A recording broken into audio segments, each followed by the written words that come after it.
Today on the podcast, we're talking about Elon Musk, and he seems to be everywhere these days, getting involved in lots of drama all over the place.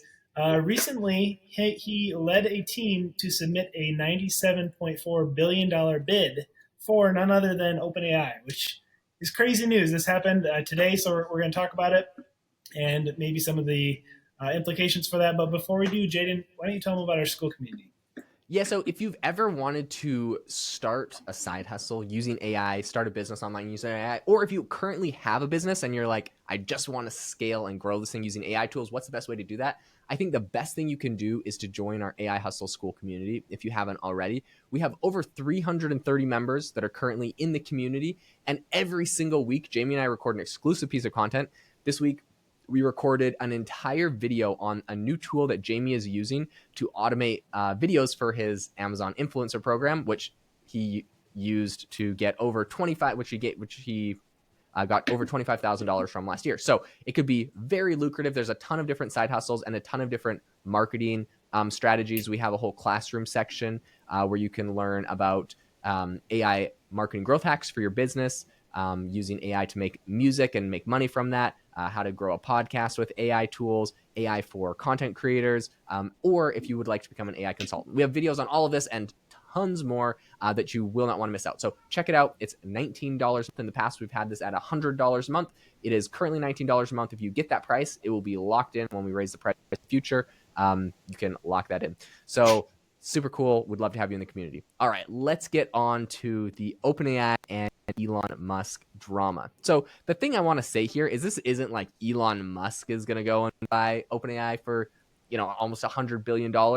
He's got a team of investors, kind of like what he did with Twitter, to be honest, where, he ended up buying it for 40 something billion. And then of course, people like to rake him over the coals and say, well, the valuation dropped to like 20 billion or 19 billion. So he kind of got ripped off. I'd be curious to see if people say the same thing if he was able to get this acquisition through. But this is really funny. The news, of course, is coming from Elon Musk's lawyer, who's Mark Toberoff.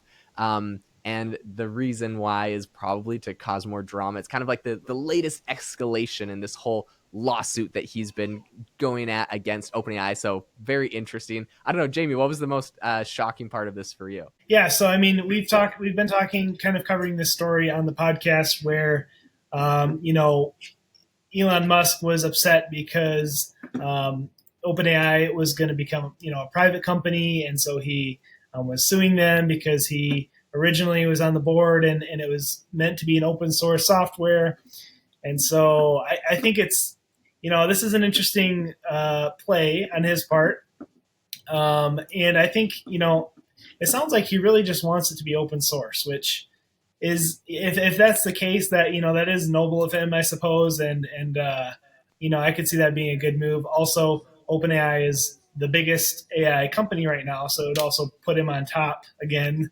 owning one of the best AI software. So that's my opinion, anyways. But Yeah. I don't know. I think he's. I don't think he'll be able to pull it off, but I see his reasoning for wanting to. I don't know. What do you think about it?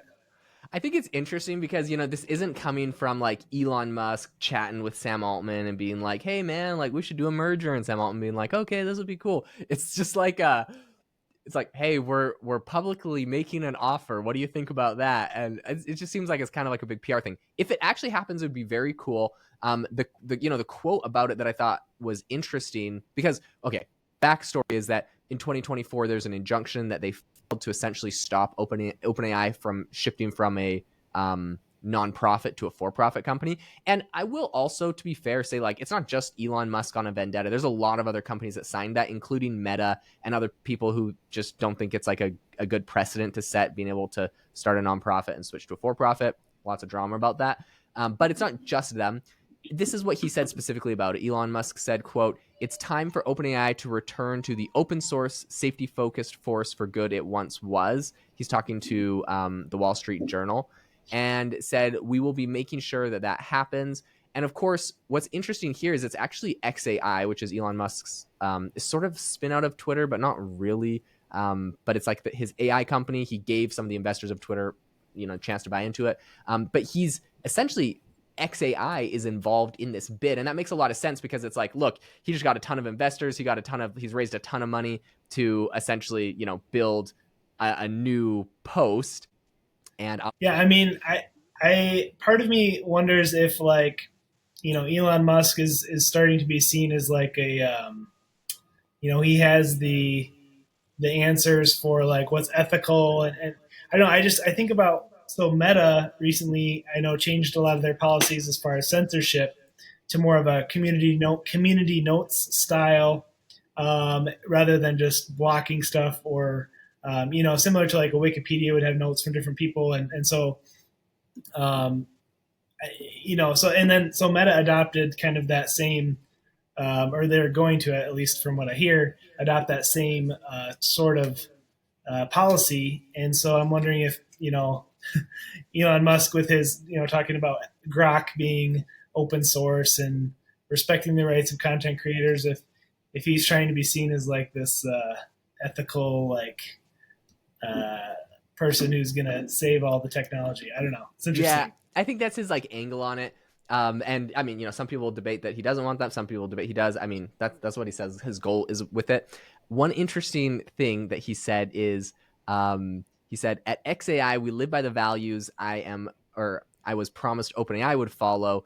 We've made Grok open source and we respect the rights of content creators. It's time for OpenAI to make a return to open source, safety focused, force for good it once was. We'll make sure that happens. So I think that's kind of funny. What is Sam Altman's response to all of this? You might be asking. Well, he actually posted about it on X, which is, of course, just hilarious how that happens. It's like he's got to talk to Elon Musk on Elon Musk's own platform. But this is the tweet that Sam Altman said. He said, in response to all of this, he said, "No, thank you, but we will buy Twitter for $9.74 billion if you want." Of course, this is kind of making fun of the fact that he bought Twitter for $40 billion and allegedly it's gone down in value. I guess maybe the latest valuation is $9.7 billion.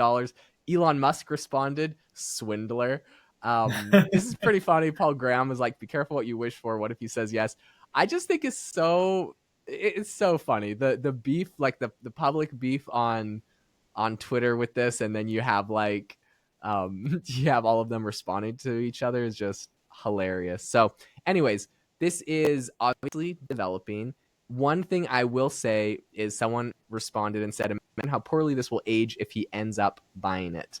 LOL. So I do think that this is probably a big PR publicity stunt, as like no way Sam Altman wants to sell to OpenAI, or sell OpenAI to Elon Musk. But who knows? Because at the end of the day, there's the investors in the company actually have a lot of say about what actually happens to the company. So OpenAI has raised an incredible amount of money, and if they were offered a high enough, value offer that perhaps was above what the last valuation was, a lot of their investors might put pressure and say, "Look, we want to vote on this, and we're putting pressure to essentially force you to sell because we want like a return on our investment," and that sounds great. So if that happens, like it is possible. It's not like Sam Altman he's not Mark Zuckerberg with super voting rights or anything on OpenAI. So anyways, it's very, very interesting, and I'll be super curious to see what actually ends up happening with this entire deal and with all of the drama going on with this deal. Listen, if you enjoyed the episode today and if you learned anything new, if you would not mind doing us a massive favor, leaving us a review on the podcast. We love them.